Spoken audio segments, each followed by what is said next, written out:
Бисмиллахиррахманиррахим. Сәлеметсіздер ме, құрметті оқырмандарым? Қазақша арнама қош келдіңіздер. Сіздермен бірге Мадина Полатқызы. Аудио-видеоны соңына дейін тыңдап, арнама қолдау білдіріп, қоңыраушаны басуды ұмытпаңыздар. Аллаға зікір айтып жүрудің пайдасы мен қасиеті. Зікір шайтанды қуып, оның күшін әлсіретеді. Алла разылығының себебі болып табылады. Жүректегі қобалжу мен мұңды қуады. Жүректе қанағаттану мен қуанышты тудырады. Тән мен жүрекке күш-қуат береді. Жүрек пен жүзді нұрландырады. Рызыққа бөлейді. Зікір айтушыға қасиетті үрей тудыратын, әрі сүйсіне қарайтын киім кигізеді. Оның бет бейнесі үрей тудырады, әрі оған сүйсіне қарайтын болады. Зікір Аллаға деген сүйіспеншілікті тудырады. Ал сүйіспеншілік діннің өзегі, исламның рухы және бақыт пен құтылудың қайнар көзі болып табылады. Кімде-кім Алланың сүйіспеншілігіне қол жеткізгісі келсе, көп мәрте зікір айтсын. Оқу мен қайталау ілімнің есігі болып табылса, зікір Алланың сүйіспеншілігіне деген есік болып табылады. Зікірден ихсан дәрежесіне жеткізетін мураккаба пайда болады. Ихсан дәрежесіне жету Алланы көріп тұрғандай болып құлшылық ету.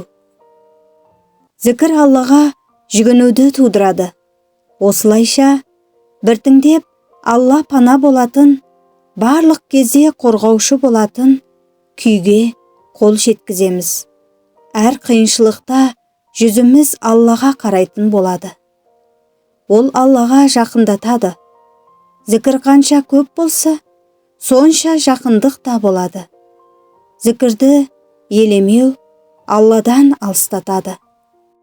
Зікір Алланы танып білдіретін есікті ашқызады.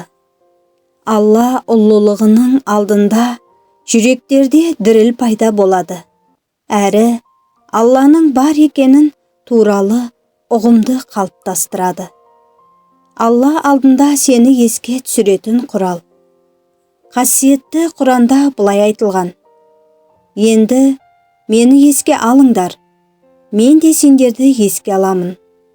Және де хадисте былай келтірілген: кімде-кім мені ішінен еске алса, мен де оны ішімнен еске аламын.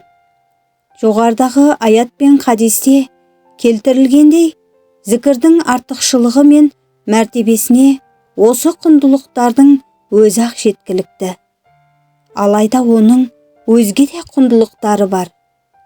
Ол жүректі тірілтеді. Зікір жүрек пен жанның қорегі. Егер олар қорек алмаса, дене қорек алмағанмен тең. Ол жүректі тоттан тазартады. Хадисте келтірілгендей, барлық нәрсені тиісінше тот пен шаң басады. Жүректегі кір мен тот — бұл құштарлық пен елемеушілік. Зікір жүректі осылардан тазартады. Ол күнәлар мен қателіктерді жояды. Пендені Алладан келетін алаңдаушылықтан құтылдырады.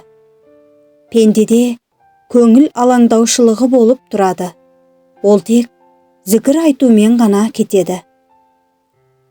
Зікір айтатын адам жайында Алла Тағала аршысының 4 жағында айтылатын болады. Зікірді оп-оңай айтатындарды Алла Тағала қиыншылық кезінде есіне алады. Бұл Алла Тағала жазасынан құтылу құралы. Ол сакина мен Алла мейірімінің түсірілу себебі болып табылады. Зікір айтушыларды періштелер қоршап тұратын болады. Зікірдің арқасында тіл ғайбаттан, өсектен, өтірік пен бос сөзден таза болады. Тілі зікірге үйреніп алған адам әдетте бұл қателіктерден ада болады. Ал Тілі зікірге үйренбеген адам бос сөздерге үйір келеді. Зікір айтушы жиын бұл періштелер жиыны, ал бос сөзбен мылжың әңгіме шайтандардың жиыны. Адам баласы өзінің жанына ұнайтын жиынды таңдайды. Зікір айтушы да, оның қасындағылар да Алланы еске алудан бақытқа кенеледі. Ал бос сөз айтып, зікір айтпайтындар да, әрі оның айналасындағылар да бақытсыз. Зікір қиямет күні өкінуден қорғайды. Хадисте келтірілгендей, Алла тағала еске алынбаған кез келген жиын қиямет күні өкіну мен шығынға ұшыраудың себебіне айналады. Егер кімде-кім оңашада зікір айтып отырып жылайтын болса, қиямет күні қайта тірілгендер ми қайнайтын аптап ыстықтан жандарын қайда қоярын білмегенде, әлгі адам Алла аршысының көлеңкесінде болатын болады. Зікір айтатындар дұға жасайтындардан көп алады. Бір хадисте Алла тағала кімде-кімге зікір айтуы, дұға жасауына мүмкіндік бермесе, ол оған дұға жасаушылардан да артық береді делінген. Құлшылықтың ең жеңіл түрі болғанына қарамастан, зікір бәрінен де асып түседі. Яғни, басқа дене мүшелерін қимылдатқаннан көре тілді қимылдату жеңіл. Аллаға зікір айту жұмақтың рахаты. Зікір үшін уәде етілген сый мен нығметтер басқа ешбір амалдар үшін берілмейді. Бір хадисте кімде-кім «Ла илаха илаллаху вахтаху, ла шарика лаху, лаху мульку ва лахул хамду, ва хуа алла кулли шайин қадир». Құлшылық етуге серігі жоқ, жалғыз Алладан басқа ешкім лайық емес. Осы дүние мен ақырет билігі және барлық мадақ тек оған ғана тән. Әрі ол әрбір нәрсеге құдіретті деп 100 рет айтса, оған 10 құл азат еткендей сый беріледі. 100 жақсы амал жазылады. Әрі 100 теріс қылықтары кешірілетін болады. Кешке дейін шайтаннан қорғалады. Және де одан артық ешкім жақсы болмайды. Тек зікірді одан да көп айтқандар ғана. Сонымен қатар зікірдің ең жақсы амал болып табылатындығын көрсететін басқа да көптеген хадистер бар. Зікірді үнемі айтып жүру адамды екі дүние бақытсыздығына ұшырату себебі болып табылатын өзі ұмтудан сақтайды. Сондай-ақ қасиетті Құранда Алла тағала былай айтқан: сондай Алланы ұмытқан, Алла оларға өздерін ұмыттырған кісілер тәрізді болмаңдар. Міне осылар бұзақылар.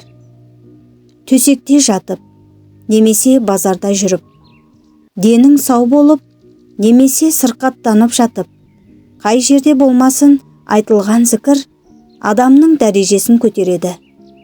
Әркез адамның дәрежесін көтеріп отыруға себеп болатын зікірден басқа ештеме жоқ. Құрметті оқырмандарым, осы тақырыпқа байланысты пікірлеріңізді бөлсе отырыңыздар. Зікір айтып жүріңіздер. Қазақша арнама қолдау білдіріп, қоңыраушаны басып, жақындарыңызбен бөлісіп қойыңыздар. Сіздермен бірге Мадина Болатқызы. Ассаламу алейкум.